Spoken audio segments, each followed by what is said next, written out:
16 বছর বেটা তোদের সাথে ছিলাম, মায়ের খাইলাম, 16 বছর পর একটা স্ট্যাটাস দিছি, ওর বাপরে বাপ আগুন ধরে গেছে, একবারে আগুন ধরে গেছে। আমি এমন চেক করা করছি এদেরকে, একবার মুখ দিয়ে নামও বলে নিতে। আমি ইনশাল্লাহ কারো কোনো ক্ষতি করবো না। আর আমার পক্ষে আমার অন্তর কোনো বিদ্বেষ নাই, আমার অন্তরে বিদ্বেষ নাই, বাকি মুনাফিকি ছাড়তে হবে, কথা পরিষ্কার। বাস আমার এটা শেষ কথা। আমি আল্লাহ তাআলাকে ভয় করি না। আপনারা ফিরে আসুন, যাদের ব্যাপারে বলতে তারা ফিরে আসুন।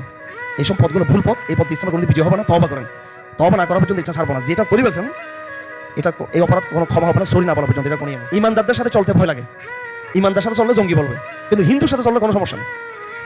ইমানদারের সাথে চললে ভয় লাগে, কিন্তু পাশে দুইটা মেয়ে বসলে কোনো সমস্যা নেই। আমাকে আমার ভাই এরা মনে করে যে আমার হুজুর টুজুর ফকির টকির কোনো মুক্তি আমার আলহাবাদের হারুনে যান এরা আমাদের কিছু এই মডেল ভাই, ওনারা এখানে আমাদের বাসায় সবাই আসছে। এখানে American embassy, British embassy, Germany embassy, Australia সব আসছে, সবাই চিনি আমরা।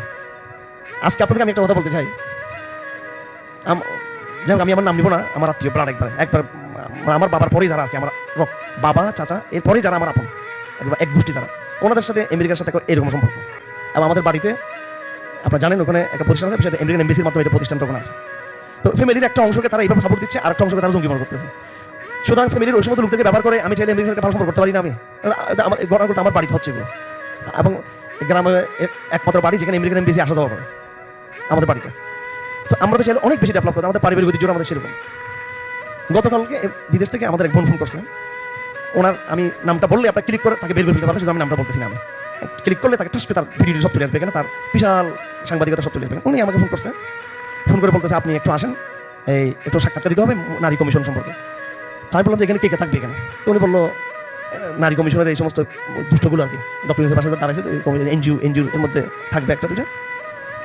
তো আর উনি যেহেতু মহিলা মডেল, উনি থাকবেন। আমাকে অনেক উনি জোরাজোরি করছেন, আমাকে অনেক করছেন অনেক, এবং উনি আমাকে ইন্ডিয়ান ইয়ের কারণে উনি আমাকে খুব অনেক সম্মান করেন, আমার খুব সাপোর্ট করেন। কিন্তু উনি নিজেও একবার ওনার গেটআপ সেটা অন্য টাইপের, এটা আপনার বললে এখন ক্লিক করলে আপনারা দেখবেন সেটা, আমি বলতেছি না জন্য।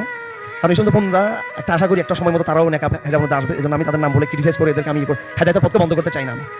আমি এটাকে ভাবছিলাম আমার আরেক আত্মীয়, উনি আরও ঘনিষ্ঠ, উনি আমাকে বললেন হারুন ভাই আপনি আমাকে সাপোর্ট করতে হবে কি, বলে আপনি পুরো হেফাজতের ব্যানার থেকে আমি এমপি হওয়ার পিছনে আপনাকে কাজ করতে হবে।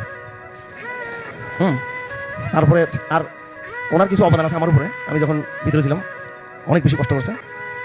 এখন এরপর বলছে আপনি আমি এতকাবে ওনার নাকি ইফতার ভাবলে দেখতাম। আমি বললাম আমি শুধু এতকাবে আছি, আল্লাহ ভাগ্য বলে আমি এতকাবে ছিলাম ওই সময়।